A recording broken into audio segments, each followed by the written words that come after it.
este rol de entrevistador también te significó algo que también enseñaste en aquel encuentro que tuvimos ahí en Ecuador, esta cuestión que inclusive te pasó de empezar a entender que era más importante escuchar que preguntar y que era más valioso lo que el otro estaba aportando que lo que eventualmente uno podía poner sobre la mesa, ¿no?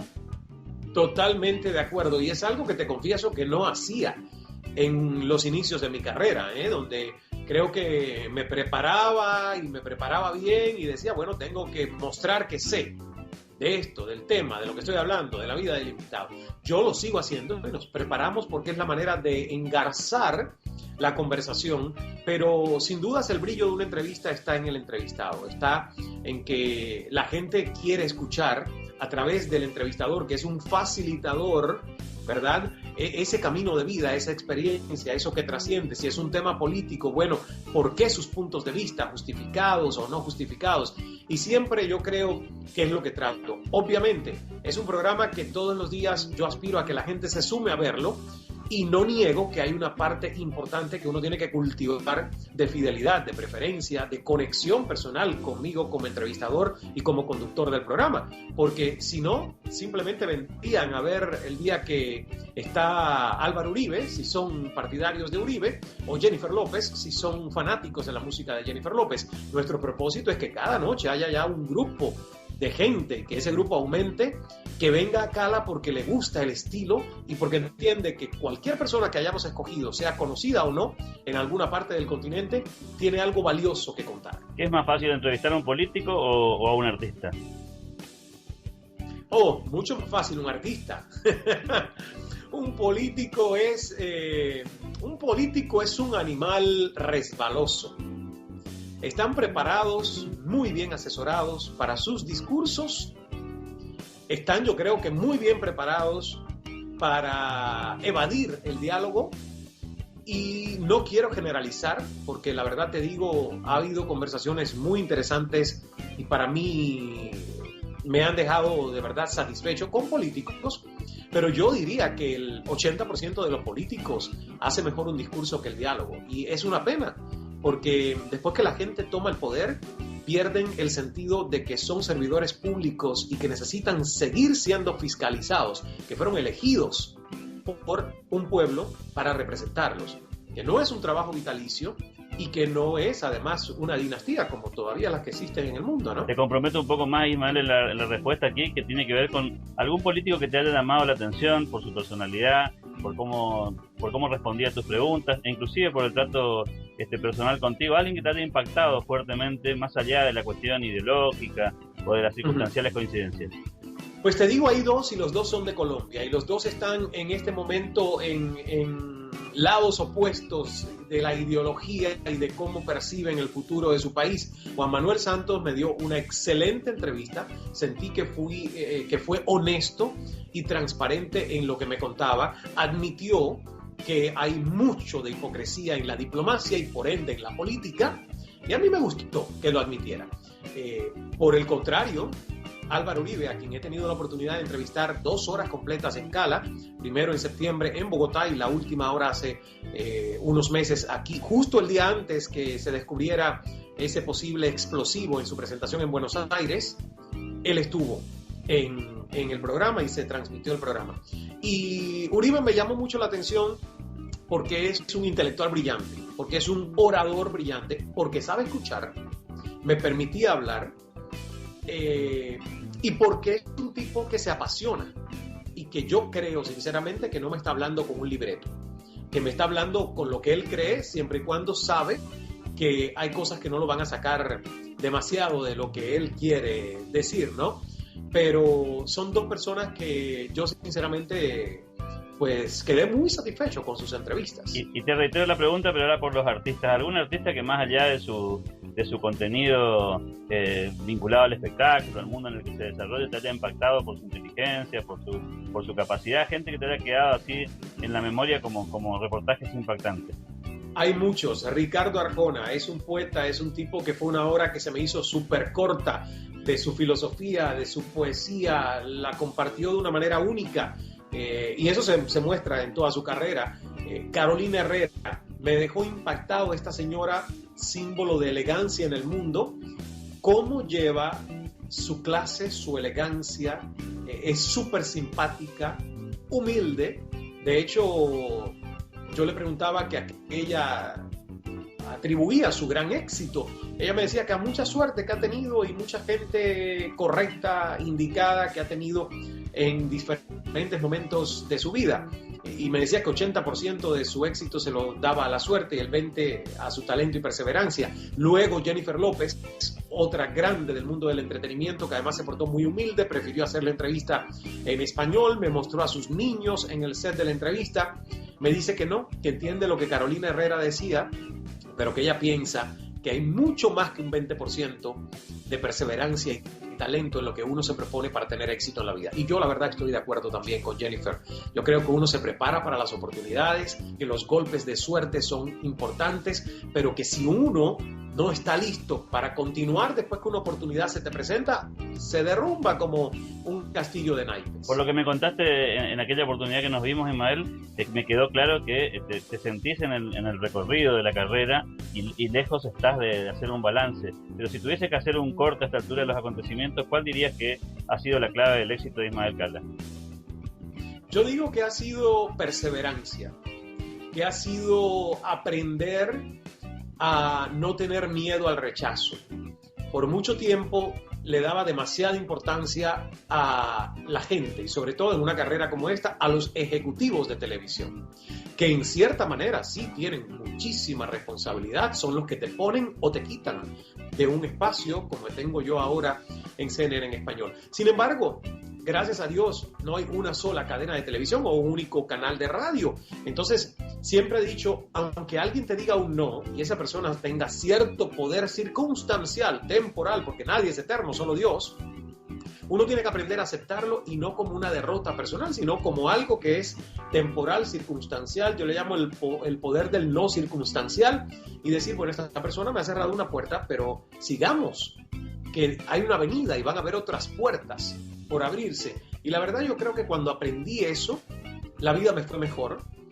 Me he movido mi carrera cuando he entendido que he estado en un lugar donde el crecimiento ha llegado a un punto de estancamiento, sin crear demasiadas fricciones. He dicho, mira, yo creo que es tiempo para irme, porque hemos recorrido este camino, pero yo siento que voy a este otro punto.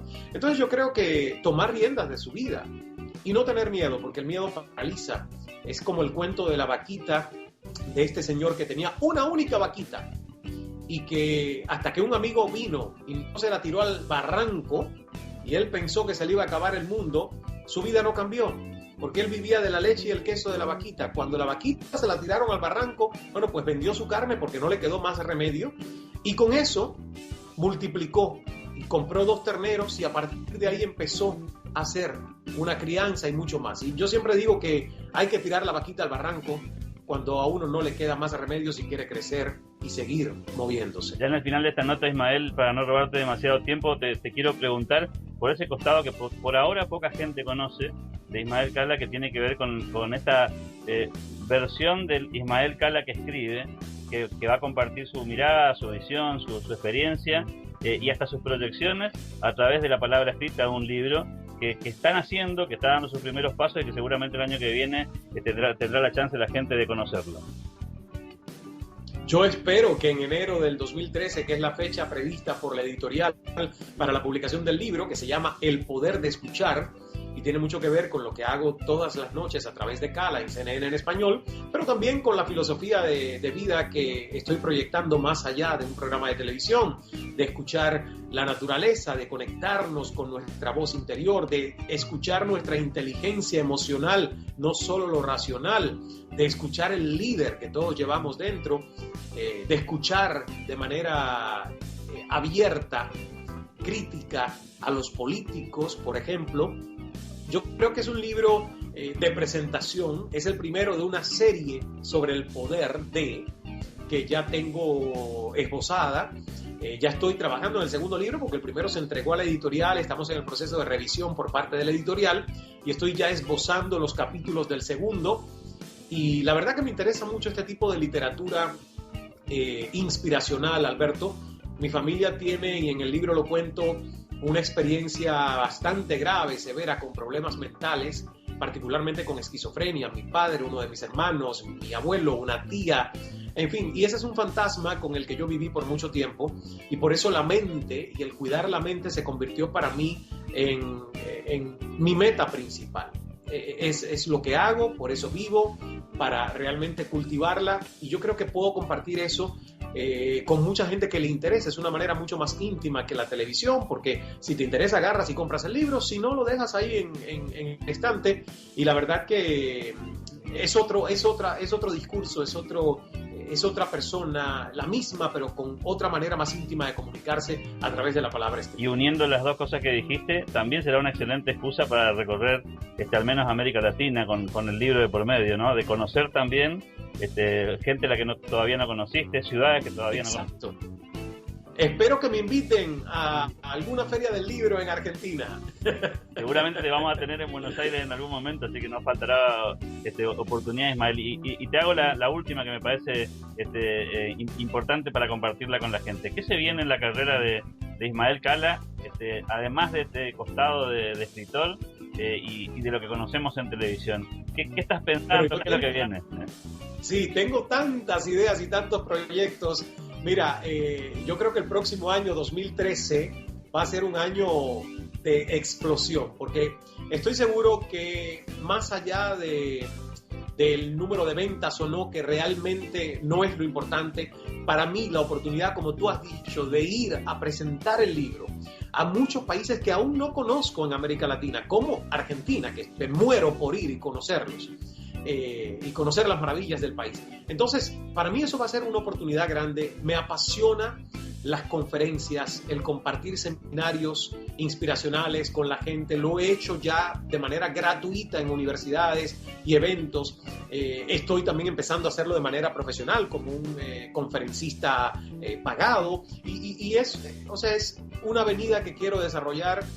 Tengo también que decirte que me gustaría regresar a la radio, porque lo hice por muchos años y tengo un proyecto, pero cuando se cristalice, de poder hacer un programa de radio sindicado que se puede escuchar en muchas partes del continente. Ojalá funcione, ojalá se pueda hacer. Es un sueño, así que todavía está ahí cocinándose con el universo. Bueno, hay un costado que la gente creo que también la percibe por televisión, seguramente la va a percibir en tu libro, y que yo la viví en persona allí en Guayaquil, que es este costado que tiene que ver con la motivación, con el transmitir fuerza, potencia y darle entusiasmo a gente que por ahí a veces flaquea, a veces tropieza y no sabe cómo levantarse. Creo que es todo un aspecto de tu personalidad que seguramente lo podrás aprovechar mucho mejor y que la gente le va a sacar mucho provecho. Gracias, y yo espero que sí, que así sea. Te mando un abrazo enorme, Ismael, te agradezco la oportunidad. También agradezco muy especialmente a toda la gente de tu equipo de trabajo que ha facilitado esta entrevista, y nos faltará oportunidad para que nos volvamos a encontrar. Muchísimas gracias, Alberto, y que la próxima vez sea en Buenos Aires y compartiendo una buena carne, aunque yo no como mucha carne roja, pero si voy a Argentina tendré que comer. Muchísimas gracias. Hasta pronto. Gracias, Alberto. Hasta pronto. Encantado.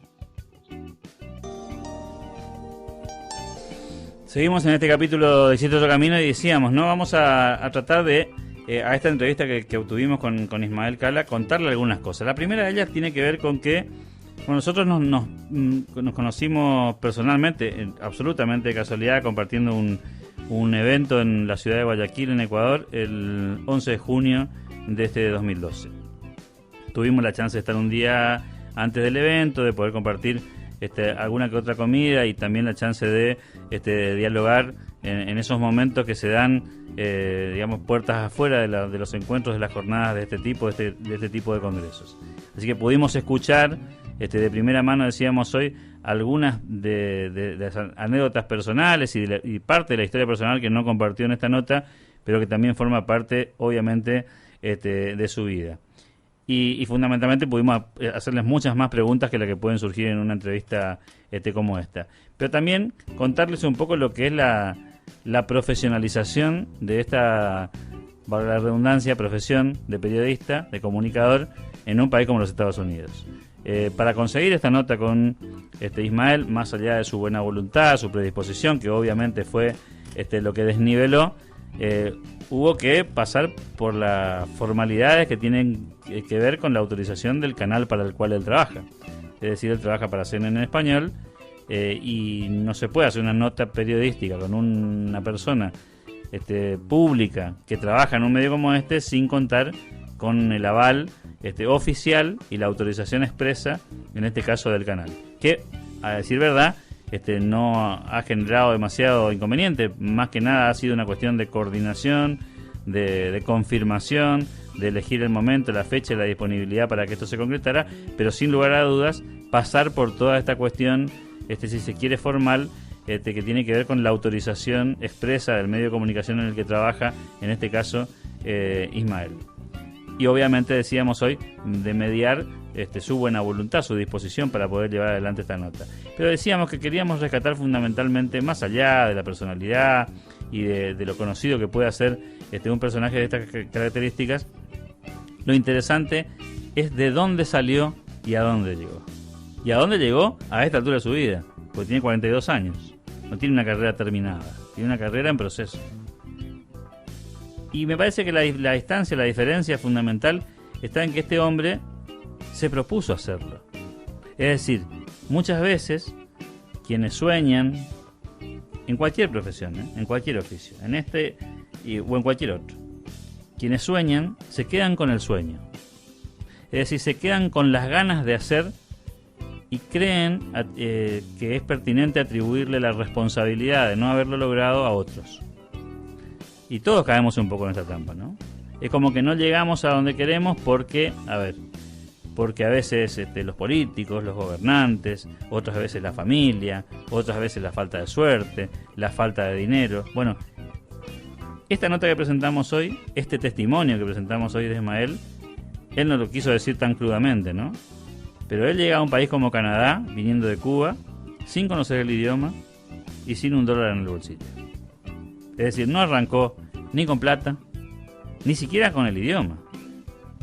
Y lejos de su tierra, lejos de su familia. Es decir, dejó familia, historia, y empezó sin nada. O mejor dicho, reempezó sin nada. Sin nada material. Y casi sin nada afectivo. No conocía a nadie. Empezó con lo único que tenía como herramienta, él mismo. Su deseo, su sueño, sus ganas. Y entonces ahí viene un poco la reflexión, ¿no? ¿Cuánto estamos haciendo, cada uno de nosotros, para cumplir nuestros sueños? ¿Qué estamos dispuestos a hacer para cumplir nuestros sueños? ¿No será que muchas veces nos quedamos en la retórica de decir lo que nos gustaría hacer, pero no estamos realmente dispuestos a hacerlo?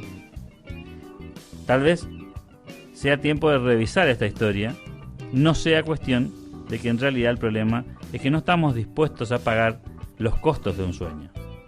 Un sueño, por lindo que sea, tiene precio. El precio es en afectos, en tiempo, en esfuerzo, en sacrificio.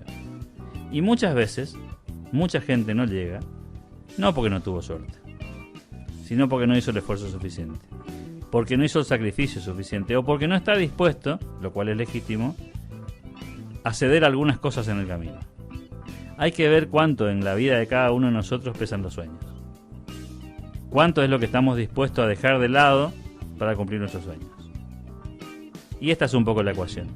El testimonio de Ismael sirve mucho porque se trata de un personaje público. Pero coincido con lo que decía un oyente hace algunos minutos atrás en comunicación telefónica en la pausa, que tenemos muchas historias de estas alrededor nuestro. También tenemos de las otras, de esas que tienen que ver con los que le echan la culpa a algo o a alguien de por qué no consiguieron sus sueños.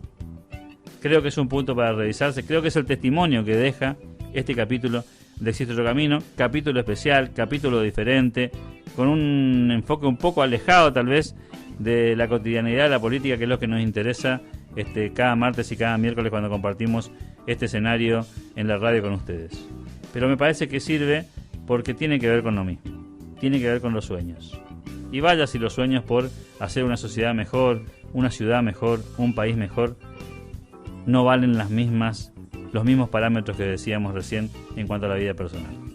Me quedo con ganas de contar muchos más de esta entrevista, mucho más de lo que pudimos escuchar y conocer de Ismael. Tal vez en otro momento, en otro capítulo, tengamos la posibilidad, la chance de compartir con ustedes más anécdotas de estas que, insisto, más allá del personaje, sirven